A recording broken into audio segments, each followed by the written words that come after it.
a member of the New York Giants Ring of Honor, the man, the myth, the legend, our good friend Tiki Barber joining us this morning on the show. Tiki, good morning. Good morning, man. Why you got to bring that up? Why you got to bring up the Super Bowl that we just got destroyed in? The only one the Giants have ever lost. It was embarrassing. I didn't say that you lost it. I just said that you played in it. I appreciate you, brother. It's good to talk to you, man. And, you were drafted on this day. I can't believe I'm saying this 21 years ago because I remember you being drafted. I remember that second-round pick by the New York Giants. What is this day like for these guys waiting on prime time tonight? It's anxious, to be honest, DA, because you have no idea where you're going to end up spending the next 5-10 years of your life. And especially if you're aware that you're moving to another city, it gets a little nerve-wracking. It was easier for me, though, because of my brother. Obviously, most people know I have a twin, and we played together. And so we took in the day together. We played golf at a Birdwood Country Club in Charlottesville, Virginia. It was a beautiful day, and we sucked, but it was fun to just spend this. I don't even know how to describe it really, but we knew that our brotherhood, not brotherhood, but our closeness was going to end. We lived together all through high school and roomed together all through college, and for the first time in our lives, we're going our separate ways in a few months, and it was actually perfect. He got drafted 30 picks after me, so I have bragging rights over him for that. But he ultimately won a Super Bowl, and as you pointed out, I did not. I did not point that out, Tiki. You could, of course, listen to Tiki and Tierney right here on CBS Sports Radio, 3 until 6 Eastern Time. So it's interesting because I would think this would be all excitement because you're finally going to get paid to do the thing that you love, and wherever you land, you're going to be in the pros. But what you're saying is it's not all excitement because there's nerves that go into how different your life is going to be. Well, that, and it's also you don't know where you're going, and you don't know if you're going to be a top 15 pick or something's going to come up and you're going to fall to the second round, the third round, and that just it gets worse and worse and worse the longer you wait. And it's interesting because Rondé, as I mentioned, he was picked 30 picks after me, so I was the sixth pick in the second round, and we had just finished playing golf, and we're like, all right, you're going to go soon, I'm talking to Rondé, it's going to be a couple more minutes, about 25 minutes. Yeah. We took showers. We went to dinner. We're at the getting some drinks at a bar on the corner down in Charlottesville, and he finally gets the call.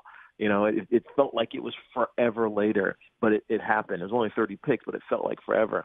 And so I think that anxiousness to just get it over with is difficult sometimes. But once you finally get picked, it's amazing, right? You start planning your life. You start thinking about, all right, what's next? How do I start making preparations and talk to your position coach? And before you know it, it all happens, and you're in this whirlwind of adulthood, of a profession that, for the last, 5 or 6 years, you've been doing it because you love it. Now all of a sudden it's a job, and it's awesome, and it's anxious, but it's a great experience. That's really interesting. In your draft in 1997, 2 running backs were taken ahead of you. Warwick Dunn went number 12 to the Buccaneers. Then Antoine Smith went number 23 to the Bills. Then you ended up being early second round, number 36 overall to the New York Giants. It was a different era in 1997. Still grounding out and using running backs was a central point of the offense.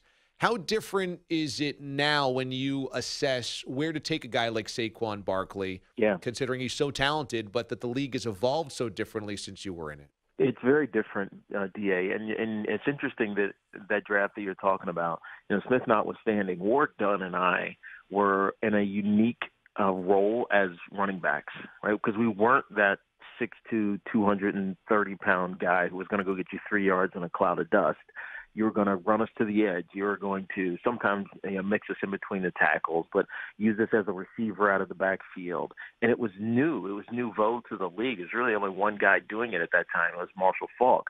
But it became like this niche position for a little bit, right? And LaDainian Tomlinson fell into this mold. Matt Forte fell into this role, and then it kind of disappeared. Right? Because all of a sudden it became about, all right, we're going to do this by committee. We're going to have one guy that's going to be our between the tackles guy, and we're going to have this other guy who's going to catch the ball in the backfield, be our, the word, quote, change of pace running back. But a full shift has now happened, and we see it with Le'Veon Bell. We see it with David Johnson. We see it with Alvin Kamara. We see it with even Christian McCaffrey if he starts getting more carries. And I think that'll happen now that Jonathan Smith is no longer, down there in Carolina. He's with the New York Giants now. I mean, Jonathan Stewart. So I think it's the position has evolved, right? It's become, this big, burly guy who's getting 3 yards in a cloud of dust to this two-player system that teams have run to, if we can now find this stud who has a competitive advantage because we don't have to take him off the field ever, and a defensive coordinator has no idea where he's going to line up. Is he going to be dotted behind the quarterback? Is he going to be side saddled to the quarterback? Is he going to be lined up as a slot receiver, even put out wide as a wide receiver?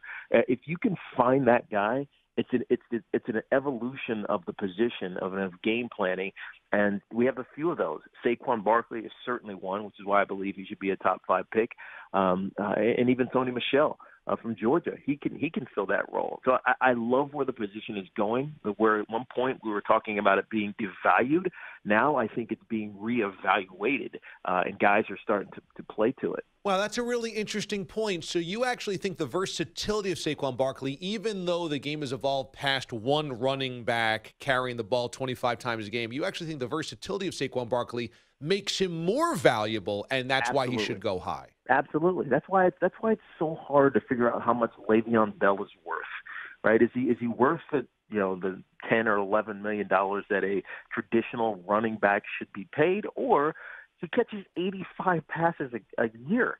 Think about that, 85. That's top-end receiver, 15 years ago. And here he is as a secondary, even maybe tertiary receiver. He's catching 85 passes in addition to rushing for 1,200 yards. And so how do you value that? Because it's certainly not in the traditional sense of a running back. It's not, the Antonio Browns or the Odell Beckham Jr.'s who were, superstar wide receivers, but it's got to be somewhere in between. And I think that position is unique. And if you can find a player that can do it, it makes your offense explode. You have to look no farther than the New Orleans Saints and my good buddy Sean Payton, who found this kid probably by mistake in Alvin Kamara, and it changed the nature of their offense. Drew Brees no longer has to throw for 5,000 yards for them to be successful, and they have the versatility and diversification. And as a defensive coordinator, you're like, geez, man, what do I do? How do I stop these? How do I stop this team? Right? You have a good quarterback, good wide receivers. You have a running back who can kill you from anywhere on the football field. That is valuable, and I don't think it's appreciated enough in the National Football League.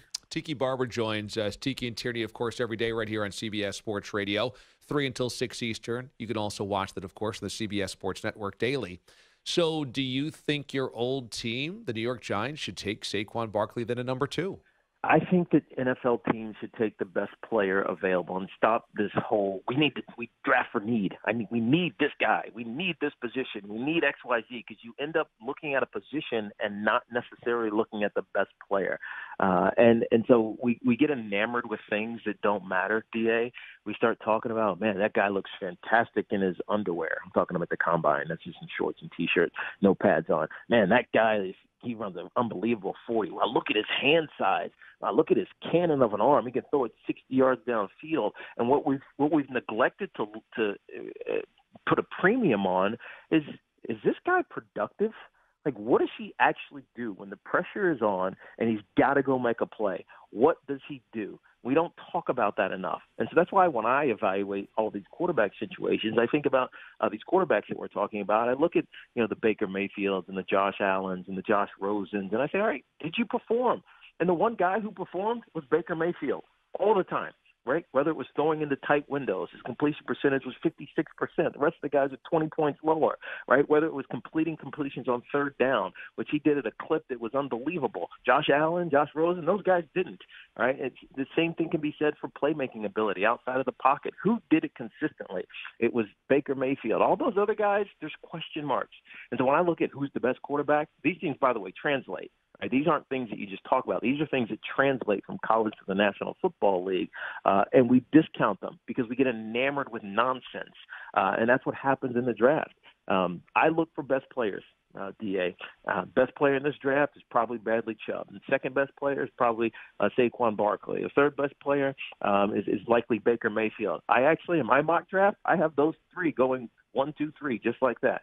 Everybody thinks the Browns are going to take a quarterback at number 1. They can get a quarterback at number 4 in development because they have Tyrod Taylor there already. So I look at this differently because I look at it from a can you play, not what do you look like in your underwear. Tiki Barber joins us this morning here on the show. Tiki and Tierney daily, 3 until 6 Eastern here on CBS Sports Radio. Having played in New York, having spent your career in New York, it's a tough media town. Baker Mayfield's emotional. Yeah. Can Baker Mayfield survive the landmines of the back pages of New York and the New York Sports Radio and Press if he's playing in New York for the New York Jets? I think he can because I think he'll grow up. I think that being in a locker room full of men as opposed to a locker room full of boys is a completely different mind blow. You know what I mean? I'd use a different word, but we're on national radio, and so it's one of those things where you realize it doesn't take long to realize that, man, these are grown men, right? My teammate is not 18 now. My teammate is 29 and has 2 kids. And his livelihood matters because as the ultimate team sport, what I do matters to the guy next to me, right? And so his livelihood matters on me being able to perform. And I think Baker Mayfield, having talked to him at the Super Bowl down on Radio Row and just hearing him and knowing about his intellect and his football IQ. I mean, forget the Wonderlic test. That doesn't measure anything. But his football IQ, it makes me say, man, this kid will get it. Right, he'll understand it. He'll revel in it as he should, but I think he'll get it. And so, can he survive New York? To me, absolutely he can. And I think the Jets would be doing a disservice to themselves if they went for a guy who they needed to develop again instead of a guy who can come in and play right away. That's interesting. Tiki Barber and Brandon Tierney, they will have complete coverage, of course, today going into the NFL Draft, 3 until 6 Eastern here on CBS Sports Radio. Watch them on CBS Sports Network, of course, tomorrow as well, recapping round number 1. Follow Tiki on Twitter at Tiki Barber. Tiki, it's always good to catch up. I'll see you here around the office in a few hours. Most certainly. I'll be in soon, my friend. Okay, bud. Thanks so much, man.